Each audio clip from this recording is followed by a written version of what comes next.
Chained. That was the word the Vorash overseers used. Like I was a broken cargo drone that needed to be leashed before it wandered off the loading ramp. They clamped a plasma collar around my neck, dumped me on the ochre sand of Kareth 9, and gave me a rusted canteen with maybe 2 swallows of brackish water sloshing inside. The twin suns overhead were already climbing, and the local ground temperature was clawing past 60 Celsius. They thought they were executing me. They thought the Deathworld would do the killing for them, save them the trouble of a formal trial. But they didn't understand what a human body actually is. They didn't understand that we were built over 2 million years of savanna for exactly this. So when their 8-foot champion, Culver the Unbroken, lined up beside me at the starting stake, and the Vorash Prime raised her ceremonial baton, I didn't argue. I didn't beg. I just tightened the strap on my boot, spat the dust off my lower lip, and started walking. They wanted a spectacle. I gave them a lesson in mammalian thermodynamics. My name is Marcus Doyle, 34 years old, second-generation colony welder out of the Ross, 154 shipyards. I fix cracked pressure hulls for a living, or I did, before the Vorash annexation fleet rolled into our system and started calling us protectorate assets. I am not a soldier. I am not a diplomat. I've never fired anything more dangerous than a plasma torch. My shoulders are uneven from 20 years of hauling a shield arm. My knees crackle when it rains, and I have a scar on my jaw from a busted grinder wheel. I am, by every metric the Vorash Empire uses to grade a warrior, absolutely nothing. Background noise. A clerk with calluses. And that, I think, is exactly why they picked me for the Long Walk. The Long Walk is a Vorash tradition. It goes back 9,000 years, back to when their tribal ancestors used to ritually humiliate captured enemies by making them race a champion across the screaming flats of their homeworld.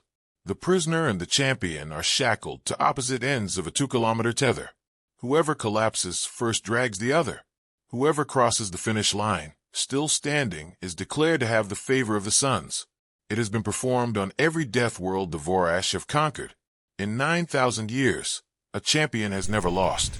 Not once. Not to a Skrull warrior with 4 lungs. Not to a Grindari with rockhide skin. Not to a Threx swamp runner. The math simply doesn't allow it. A Vorash champion stands 8 feet tall, carries 3 hearts, has muscle fiber twice the density of a human's, and can process oxygen at high efficiency for roughly 6 hours of sustained sprinting. No prey species survives 6 hours of a Vorash sprint. But I wasn't prey. I was a persistence hunter. I just hadn't told them yet. The arena, if you can call it that, was a 2-kilometer stretch of rust-colored hardpan, flanked by low black rocks. Above us, floating on repulsor pads, were the observation platforms. I could see them clearly. Vorash nobles in their layered white robes, sipping chilled nectar from crystal flutes. Skrull diplomats in exosuits. A Grindari ambassador with his arms folded. And the entire Vorash Prime Council, 13 of them, seated on a raised dais under a sunshade. They were here because Kareth 9 was the trial site for the newest human protectorate world, and my execution was meant to be the opening ceremony. A demonstration. A message. This is what happens to humans who resist annexation. This is how easily we can be broken. Watch and remember and comply. Culver the Unbroken stood beside me at the starting stake. He was every inch of 8 feet, wrapped in gold-chased ceremonial plating that left his massive arms bare. His skin was the pale blue of Vorash nobility, veined with darker cobalt, where his 3 hearts pushed oxygenated blood into his slab-thick musculature. He carried a curved ceremonial blade at his hip, purely decorative. He wouldn't need it. The walk was not about weapons. It was about endurance. He looked down at me. Snorts. Small human, he said, in that gravelly Vorash cadence that treats every consonant like it owes them money. Do you know what your body will look like at kilometer 1? I adjusted the strap on my canteen. Sweaty, his mouth curled. Cooked, your soft skin will blister. Your fluids will boil under the twin suns. By kilometer 1, you will be dragging behind me on the tether like a sack of wet meat. By kilometer 2, you will be a smear of red across the hardpan. He gestured lazily at the crowd. The nobles have wagered on how many meters you last. The lowest bid is 42. 42 meters. I almost laughed. I've walked farther than that just to get from my bunk to the shipyard mess hall. Do the champions ever lose? I asked, keeping my voice flat. He looked confused by the question, as if I had asked him whether water is wet. No, ever. In 9,000 years, no. Then I guess it'll be a first. The Vorash Prime, a tall woman named Sephirkal, raised her baton. The crowd fell silent. Somewhere above, a floating recorder drone hummed as it lined up its shot.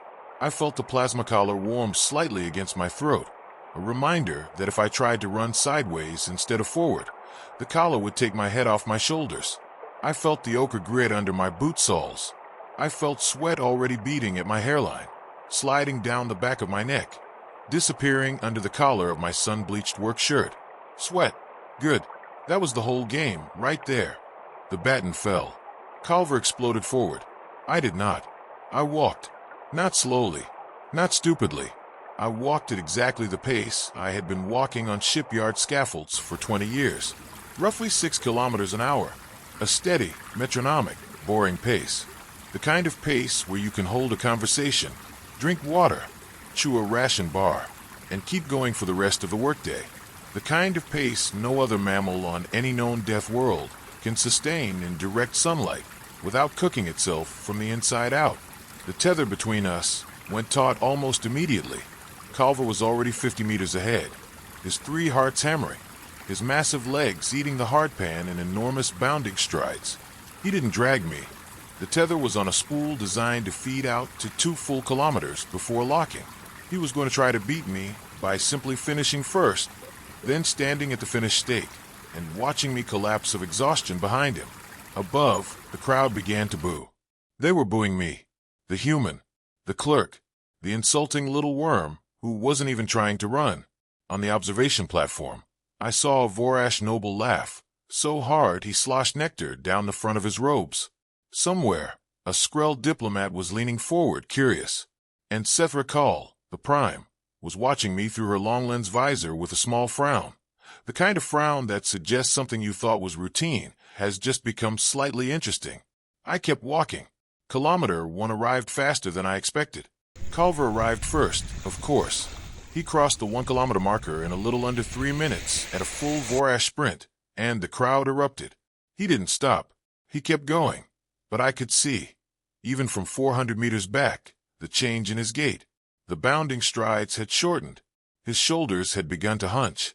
His pale blue skin had darkened at the neck and armpits, veins pushing hard against the surface as his 3 hearts fought to pump blood out to his skin and dump heat. Here's the thing about Vorash physiology that the Vorash themselves refuse to acknowledge in polite company.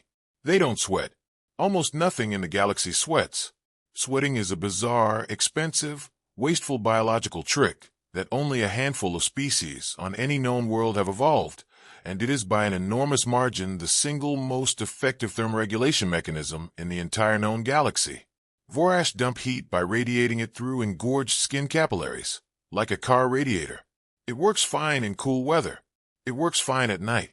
It works badly under a single sun, under 2 suns, on a death world with an ambient temperature of 60 Celsius and rising.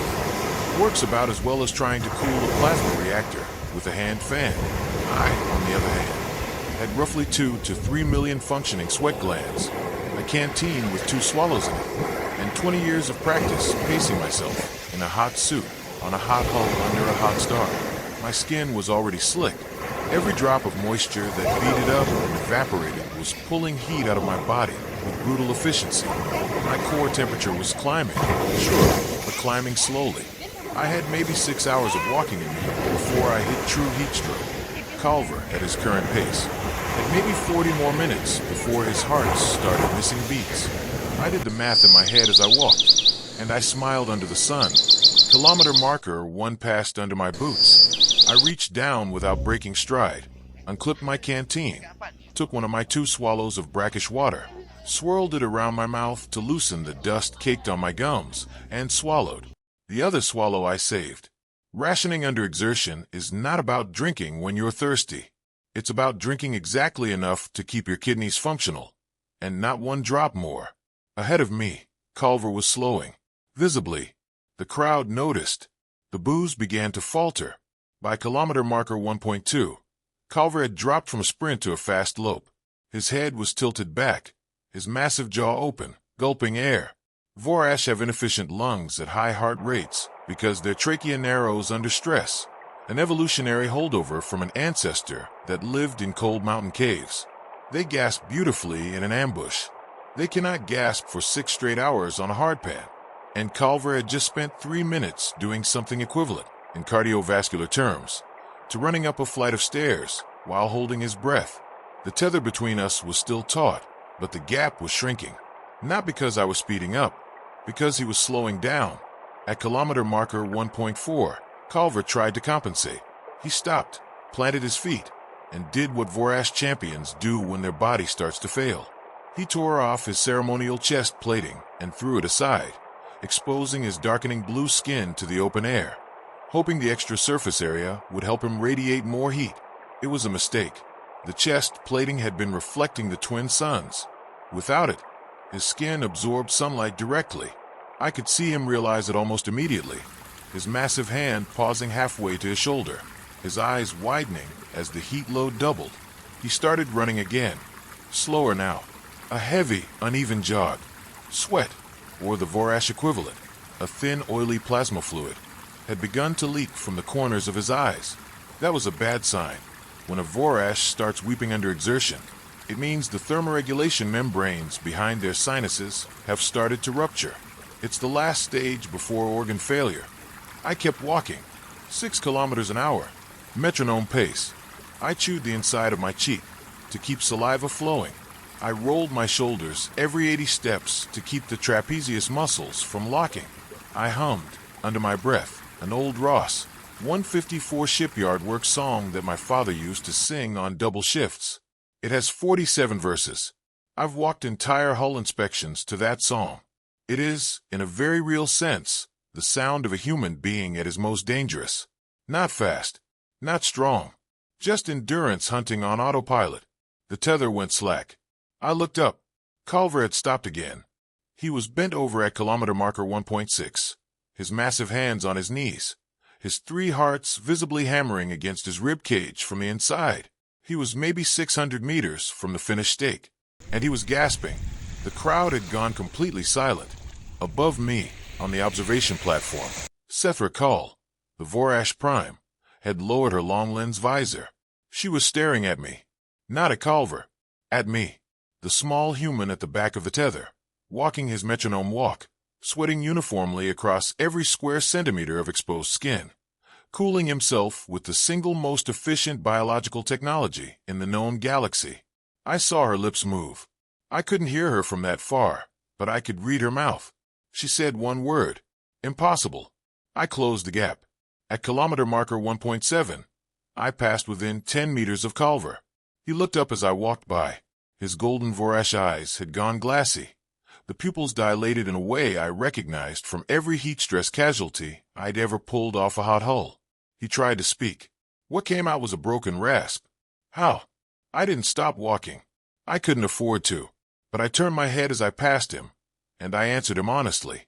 You picked the wrong species for a walking race, big guy. He lunged for me. It was pathetic. His legs simply wouldn't obey him anymore. He got maybe a half step before his right knee buckled, and he went down hard on the hardpan, his massive shoulder driving into the ochre dust. The tether jerked between us, and for a moment I thought he'd pull me down with it. But the spool design of the tether was symmetrical. When one side went slack from a fall, the other side simply took up the slack. I felt a tug at my collar, adjusted my pace to compensate, and kept walking. Behind me, Culver the Unbroken tried to get up. He made it to one knee. Then he went down again, and this time he did not get back up. The crowd was on its feet, not cheering, just standing, watching. 9,000 years of Vorash tradition had told them that this could not happen, that a champion could not fall, that a prey species could not, under any circumstance, out-endure the apex predator of 13 conquered worlds. And yet here it was, in front of them, in real time, in high resolution on every recorder drone hovering above the flats. A sweaty little welder from Ross 154 was walking, at a metronome pace, toward the finished stake. and the 8-foot champion was face down in the dust behind him. I kept walking. I want to be clear about something. I was not enjoying this. My core temperature was creeping toward 40 Celsius. My vision had begun to fringe at the edges with the black spots that mean you are, in fact, getting close to the ragged edge of heat exhaustion. My tongue felt like a strip of leather. My work shirt was so saturated with sweat and dust that it had gone stiff. I had one swallow of water left in my canteen, and I was saving it, because I still had 300 meters to go, and I could feel my calves starting to cramp. But I also knew, with the absolute certainty of a man who has read the medical charts for both species, that Culver was worse. Much worse. He was going into full multi-heart failure back there. If they didn't get him into a cooling tank within about 8 minutes, all 3 of his hearts were going to seize, and the Vorash Empire was going to lose its greatest living champion to a human who wasn't even trying to run. Kilometer marker 1.9. The finished stake was in view, bright red, planted in the hardpan, with a ceremonial banner draped between 2 poles. Beyond it, the observation platforms hovered low over the ground, and I could see the faces of the nobles clearly now. Their expressions had passed through disbelief, through confusion, and had arrived at something much more useful to me. Fear. They were afraid of me, not of my strength, not of my weapon, not of my technology, of my body, of the simple, boring, deeply strange fact that a human being could walk across a death world in the middle of the day and not die. That we were, in fact, the Deathworld species. That every planet the Vorash had ever conquered and called hostile was, to us, roughly equivalent to a warm afternoon in the Australian outback, where my great-great-grandfather used to muster cattle on foot for 8-hour shifts. That the Vorash Empire had, without realizing it, spent the past 3 months preparing to annex a civilization descended from the only mammal in known space that hunts by simply walking after its prey until the prey collapses of exhaustion. We are persistence hunters. We were always persistence hunters, and they had just tied one of us to a rope. I passed kilometer marker 2. The finished stake was 10 meters ahead. My left calf cramped. I felt the muscle knot up, and I stumbled, one boot dragging in the dust, and for a horrible instant I thought I was going to go down and hand them a draw. But I caught myself, straightened, dug my thumb hard into the cramping muscle through my trouser leg, and forced the calf to release. It hurt like a plasma burn. I didn't stop. I couldn't stop. Stopping now, 10 meters from the stake, after everything I had just done, would have been an insult to every welder, every hull scaler, every miner, every marathon runner, every savannah-walking ancestor whose calluses I was standing on. I took the last swallow of water. I stepped past the finished stake. Silence. I stood at the stake for a long moment, hands on my hips, breathing slow, controlled breaths through my nose the way you're supposed to when you're trying not to vomit from heat stress. My shirt was black with sweat. My hair was plastered to my forehead. My skin was flushed a deep, dangerous red. But I was standing, on my feet, under 2 suns, on a death world, 2 kilometers from the starting stake. And behind me, 600 meters back, Culver the Unbroken was face down in the ochre dust with 3 failing hearts. I turned to face the observation platforms. I did not smile. I did not gloat. I did not make a fist. I just looked up at Sether Kal, the Vorash Prime, and I raised my empty canteen in a small polite salute, the way a welder salutes the shift foreman at the end of a hot day. Then I sat down, because if I hadn't sat down, I was going to fall down, and I was not going to fall down where they could see it. The medics reached Culver first. I watched from my seated position at the finished stake as a Vorash med lifter hummed low over the hardbed, and 4 attendants in cooling suits lowered a stretcher and rolled the massive champion onto it. His golden eyes were closed. His enormous chest was moving, but shallowly. They loaded him into the lifter, and it hummed away toward the medical bay on the north side of the arena. The second med lifter came for me. I waved it off. I stood up on my own. My calves burned. My vision tunneled. But I stood up on my own, and I walked, slowly but steadily, toward the base of Sether Kal's observation platform. The plasma collar around my neck was still active. If she wanted to, she could still take my head off with a single command word. I was betting she wouldn't. She met me at the base of the platform. She had come down from her chair. She was tall, taller than Culver, closer to 9 feet, in the layered white robes of her office. Up close, I could see the age at the corners of her eyes, the fine lines that the Vorash consider marks of wisdom. She looked at the collar around my neck. She looked at the empty canteen in my hand. She looked at the sweat still pouring off my forehead. "You did not run," she said. "No, ma'am. I walked." "Why?" "Because running is for prey." She was silent for a long time. Around us, the arena had gone very quiet. Nobles on the platforms were leaning down to hear us. Recorder drones hovered at a respectful distance. Somewhere, a Skrull diplomat was already drafting a diplomatic cable to his homeworld. Seth Rakal's dark blue lips pressed into a thin line. "You knew," she said. "You knew that Culver could not survive 2 kilometers under the twin suns." I suspected. "How?" I shrugged. My shoulders ached. "Because I've read your species' medical journals. They're public record on the Council net. Vorash cardiovascular collapse under sustained exertion at ambient temperatures above 55 Celsius is textbook. Any human field medic could have told you. We just don't usually mention it, because you don't usually ask." She stared at me. "And you," she said, "you can walk this." "I can walk this every day for a week if I have water. 2 kilometers on a Deathworld at 60 Celsius is a hot afternoon for my species. My great-grandmother walked farther than that daily on Ross, 154 just to reach the shipyard mess hall, and she was 73. The Prime was silent again. Behind her, on the raised dais, I saw the other 12 members of the Vorash Prime Council. They were staring at me. Not with hate, not with contempt, with something new. Reassessment, recalibration, the look of a room full of very powerful people who have just discovered that a fundamental assumption underlying 9,000 years of imperial policy is, in fact, wrong. Humans are not prey. Humans are not weak. Humans are, in a specific and quite terrible sense, that matters on a battlefield fought across the surface of a hot planet, the apex endurance predator of known space. And the Vorash Empire had just watched live, in high resolution. One of us casually walked their greatest champion into cardiac arrest without breaking into a jog. Seth Rakal turned her head slightly, and one of her aides stepped forward with a small handheld console. She keyed a command. The plasma collar around my neck went cold, then loose, then fell into the dust at my feet. "The long walk is decided," she said, loud enough for the recorder drones. "The human has the favor of the suns." The nobles on the platforms did not cheer. They did not know what to do. In 9,000 years, nobody had ever heard the Prime declare that a prisoner had the favor of the suns. It simply wasn't in the ceremony. She was inventing protocol on the fly, because the old protocol had just been beaten by a welder from Ross, 154.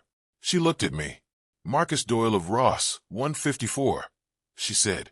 "You will accompany me to the Prime Council chamber. There are matters we must renegotiate." I picked my empty canteen up off the dust. I clipped it back onto my belt. "Do you have any water in there, ma'am?" For the first time, and possibly the last time, Seth Rakal of the Vorash Prime smiled. It was a small, tight, extremely tired smile. The smile of a woman who has just watched an entire empire's worth of assumptions get dragged behind a welder for 2 kilometers. "Yes, Marcus Doyle," she said. "We have water." The Prime Council chamber was cool. That was the first thing I noticed when they walked me in through the double doors, still in my sweat-stiff work shirt, still crusted with ochre dust from the flats. The chamber was climate-controlled to about 20 degrees Celsius, Vorash comfort temperature. To them it was crisp and pleasant. To me, coming off 2 kilometers of Deathworld hardpan, it felt like walking into a meat locker. My skin prickled. My sweat, still flowing, cooled instantly against my back and shoulders and started actively pulling my core temperature down. Within 90 seconds of stepping into that chamber, I was already recovering. Vorash physiology cannot do that. Their bodies take hours to shed accumulated heat. Mine takes minutes. They didn't know it, but I was gaining on them again, just by standing in their own throne room. Seth Rakal took her seat at the head of the semicircular council bench. The other 12 counselors, 6 on each side, sat with their hands folded in the ceremonial pose. A servant, a small pale Vorash youth in a plain robe, brought me a chair. Another brought a large flask of chilled water. The good kind, filtered, cool, faintly mineral. I drank half of it standing up. Nobody stopped me. Nobody spoke. They watched me drink water the way you might watch a bomb technician defuse a device. Very carefully, very quietly, with enormous respect for the specific expertise involved. I finished the water and sat down. Seth Recall spoke first. Marcus Doyle, before we begin, I must ask you a question, and I ask it not as Prime of the Council, but as a Vorash mother of three. I nodded. How many of your species can do what you did today? I thought about it. On Ross 154 alone. I said, about 14,000 adult welders. Add the miners, the hull scalers, the farmers, and the field medics. You're looking at maybe 40,000 people on my colony who could walk 2 kilometers under twin suns without breaking down. Extend that to Earth and the other colony worlds, and you're looking at somewhere between 2 and 3 billion humans who could complete the long walk on their first try. Extend it to trained endurance athletes, our marathon runners, our ultramarathoners, our military rangers, and the number jumps to something like 50 million humans who could do it every single day of the week without dying. The chamber was silent. 2 to 3 billion. Seth Recall repeated slowly. Give or take. Counselor Vex, seated to her left, an older Vorash male with silver at his temples, leaned forward. You are saying, Marcus Doyle, that the majority of your species could survive the trial that killed our greatest champion. He's not dead. He is dying. The medics have given him a 40% chance. I paused. I had not wanted him to die. I want that on record.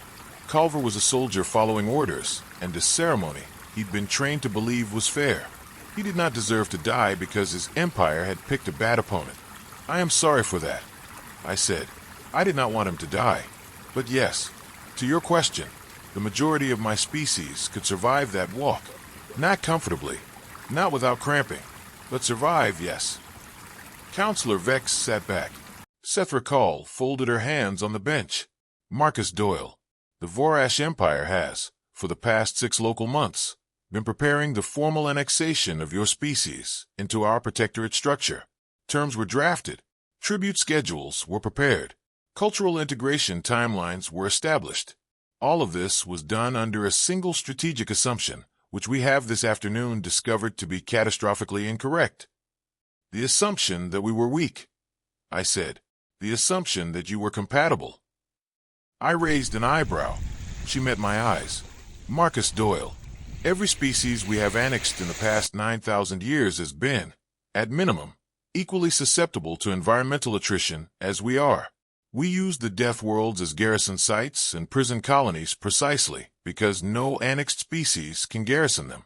Only the Vorash can. This gives us a structural, geographic monopoly on our own empire. It is the foundation of our military doctrine. It is the foundation of our political order. If your species can walk our death worlds without dying, then our garrisons are worthless. Our prison colonies are worthless. Our strategic reserve is worthless. In one afternoon, you have not defeated a champion. You have obsoleted an empire. I sat very still. Somewhere in the chamber, a counselor exhaled a long, slow, careful breath. So, Seth Recall said, we must renegotiate. The negotiation took 9 hours. I want to say I did it alone, but that's a lie. Halfway through, the Vorash allowed my colony's ambassador, a woman named Ines Cardoso, to enter the chamber via hololink from Ross 154. She spoke 6 languages, held 2 doctorates, and had a smile like a scalpel. She did most of the actual diplomatic lifting. I sat next to the empty water flask and told the truth about human physiology every time a counselor asked me a specific question about our biology. Ines did the negotiating. I did the biology. By the end of the 9th hour, we had a treaty. Not a protectorate treaty. Not an annexation treaty. A peer treaty. The first peer treaty the Vorash Empire had signed with any species in 9,000 years. Under its terms, humanity was recognized as an independent civilization with full rights of transit, trade, and diplomatic representation. The Vorash annexation fleet would withdraw from our system within 30 days. Ross 154 would be returned to full local governance. And in exchange, humanity would commit to sending, over the next decade, roughly 10,000 endurance-trained personnel, welders and rangers and field medics, to help the Vorash recrew their Deathworld garrisons as a joint peacekeeping force. Not conquerors, partners, because it turned out the Vorash Empire had a lot of prison colonies on hot worlds, and their guards were dying of heat stroke faster than they could be replaced. And someone had to keep the lights on. That someone, apparently, was going to be us. I signed the treaty at hour 9 and 43 minutes. My hand cramped from gripping the ceremonial stylus. I signed anyway. Sephra Call signed after me. Then she stood up, walked around the council bench, and did something no Vorash Prime had done in 9,000 years of Imperial history. She bowed to a human. It was a small bow, a shoulders forward, chin down bow. The kind of bow one head of state gives another when the negotiation was hard but honest. The recorder drones caught it. Within 40 minutes, that footage was on every news feed in the sector. Within 4 hours, it was on every human colony world. Within 2 days, my name, Marcus Doyle, welder, Ross, 154, was known on every planet in the Orion Spur. I did not want that. I wanted to go home and sleep. They let me.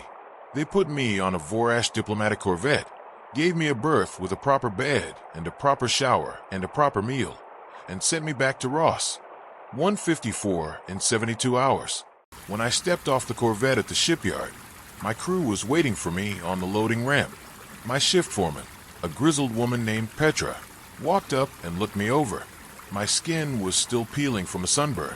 My calves still ached. I had lost 6 kilos. Doyle, she said. Petra, I saw the feed. Yeah, you okay? I'm fine. She looked at me for a long moment. Then she handed me a plasma torch and a work order. Hull crack on section 14. Get to it. I laughed. I laughed hard enough that my ribs hurt, because that right there was the whole point. That was the thing the Vorash had never understood about humans. We are not a species that celebrates for long.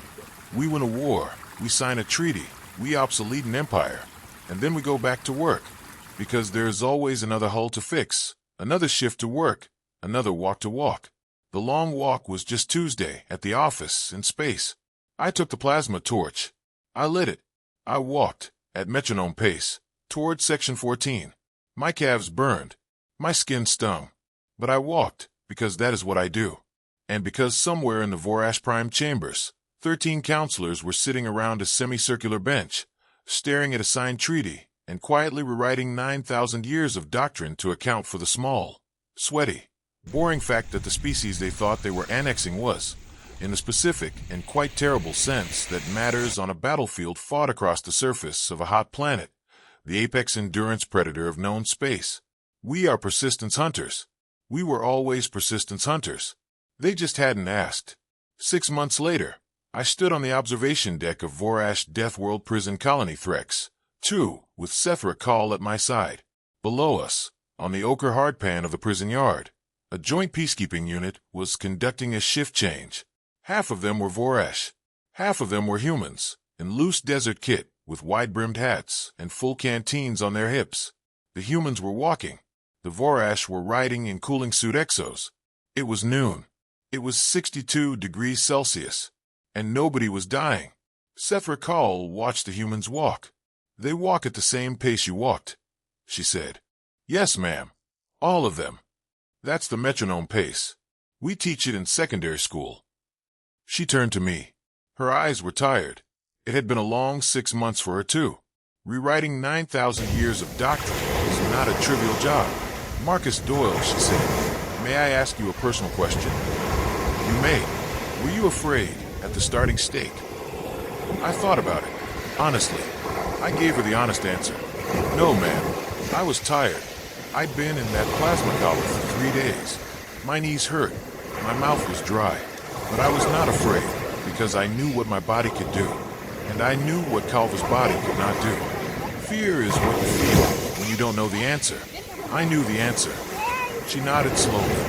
That, I think, is the human advantage. Which part? That you know your own body. That your species has spent, you say, 2 million years learning what a human being can and cannot do on a hot afternoon. That knowledge is in your bones.